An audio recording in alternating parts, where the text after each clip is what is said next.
ये question JEE mains 2021 में आया था, जो मैक्सिमा और मिनिमा पर बेस्ड है। और क्वेश्चन है, a wire of length 36 metre is cut into two pieces. One of the pieces is bent to form a square and other is bent to form a circle. If the sum of areas of the two figure is minimum and the circumference of the circle is k, then 4 by pi plus 1 into k is equal to what? तो question हमसे पूछा है कि क्या हमारा 4 upon pi plus 1 into के क्या आएगा। भाई हिंदी में क्वेश्चन पढ़ते हैं। 36 मीटर लंबी एक तार को दो टुकड़ों में बांटा गया। एक टुकड़ा एक वर्ग बनाने के लिए और दूसरा एक वृत्त बनाने के लिए मोड़ा गया। यदि दोनों आकृतियों के क्षेत्रफल का योग न्यूनतम है और वृत्त की परिधि k है, तो 4 अपॉन पाई प्लस 1 इंटू के किसके बराबर होगा, ये हमसे पूछा है। तो क्वेश्चन में बोला है कि एक वायर था जिसकी लेंथ थी 36 मीटर, फिर हम उसको दो पार्ट में काट दिए। पहला जो पार्ट था वो बना दिए उसका हम लोग स्क्वायर। अगर हम स्क्वायर बनाते हैं तो इस प्रकार का स्क्वायर होगा, और इस स्क्वायर की चलो साइड हम लोग मान लेते हैं लेट ए है। ये साइड हमने इमेजिन कर ली, और एक टुकड़ा जो है उसका एक सर्किल बना दिए। ठीक है। अब इसमें क्वेश्चन दिया था कि जो सरकमफेरेंस है, इसका सरकमफेरेंस, सरकमफेरेंस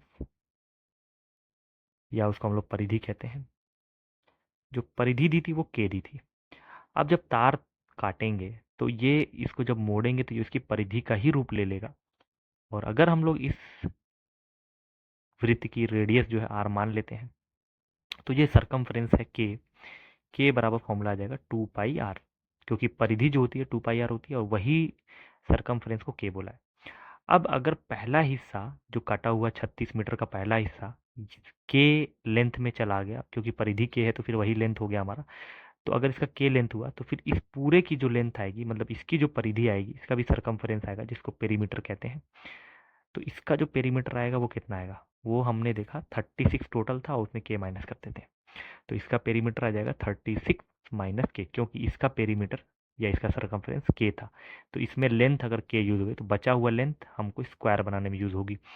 और ये लेंथ क्या कहलाएगा, जो चारों बनाएंगे ये कहेंगे हम लोग पेरीमीटर। और पेरीमीटर क्या हो गया 36 माइनस के। इसका जो पेरीमीटर होता है, परिमाप होता है, वो होता है 4 इंटू भुजा ए के बराबर, बराबर 36 माइनस के। तो यहाँ से हम ए की वैल्यू पुट निकाल सकते हैं 36 माइनस के अपॉन 4। और यहाँ से हम लोग आर की वैल्यू निकाल सकते हैं, आर इज इक्वल टू के अपॉन 2 पाई। तो एक चीज़ क्लियर हो गई कि हमको जो स्क्वायर बना उसकी साइड ए के फॉर्म में, और जो सर्किल बना उसकी रेडियस आर वो भी के फॉर्म में पता चल गई। अब हमारा क्वेश्चन काफ़ी इजी हो गया। बोला गया है कि अगर the sum of areas of the two figure is minimum, दोनों जो फिगर है उसका एरिया का सम जब करेंगे वो मिनिमम होना चाहिए। तो उसके लिए इसकी वैल्यू 4/पाई+1 इंटू के की वैल्यू बताइए। तो एरिया चलिए निकालते हैं दोनों का। पहले का इस अगर वर्ग है तो वर्ग का एरिया होता है ए स्क्वायर, और सर्किल का होता है पाई आर स्क्वायर।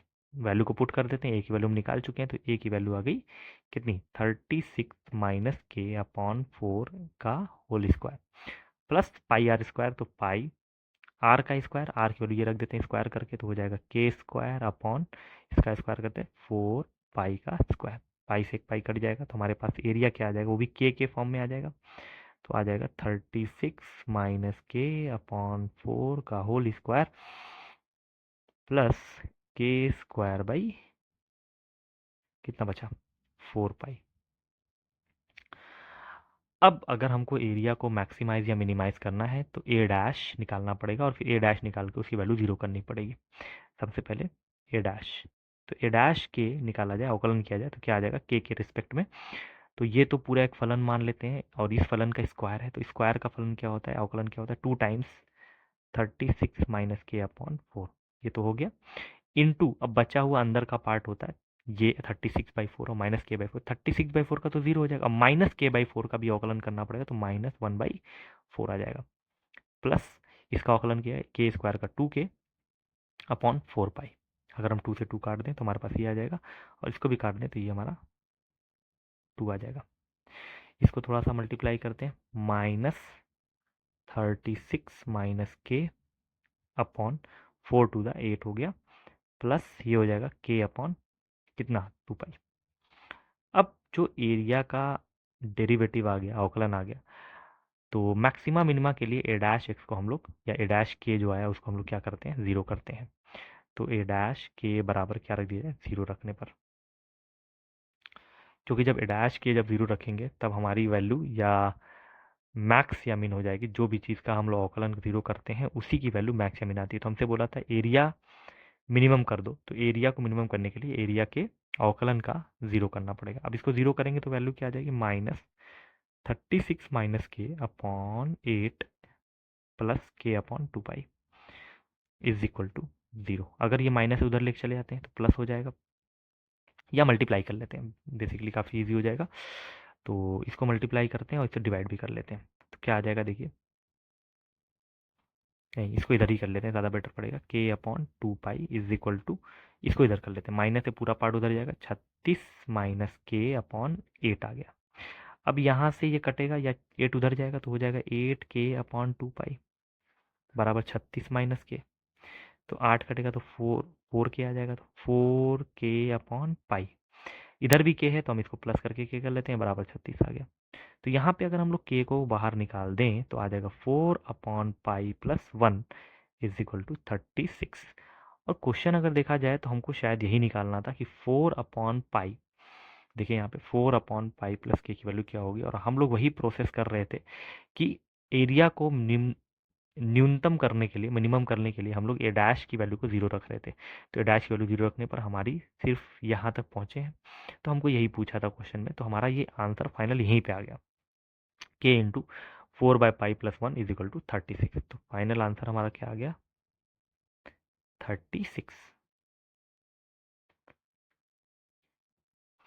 तो इस क्वेश्चन में हमको अवकलन करने के बाद ज़ीरो जब किया गया तो क्रांतिक बिंदु निकालने की ज़रूरत नहीं पड़ी, क्योंकि हमको पता है कि जब ए डैश के की वैल्यू को ज़ीरो रखेंगे तो वहाँ से हमारा क्रांतिक बिंदु आएगा, फिर क्रांतिक बिंदु को फिर यहाँ पुट करेंगे तो वही वैल्यू आएगी। तो उससे पहले ही हमारा यहाँ पे आंसर हमारा आ गया।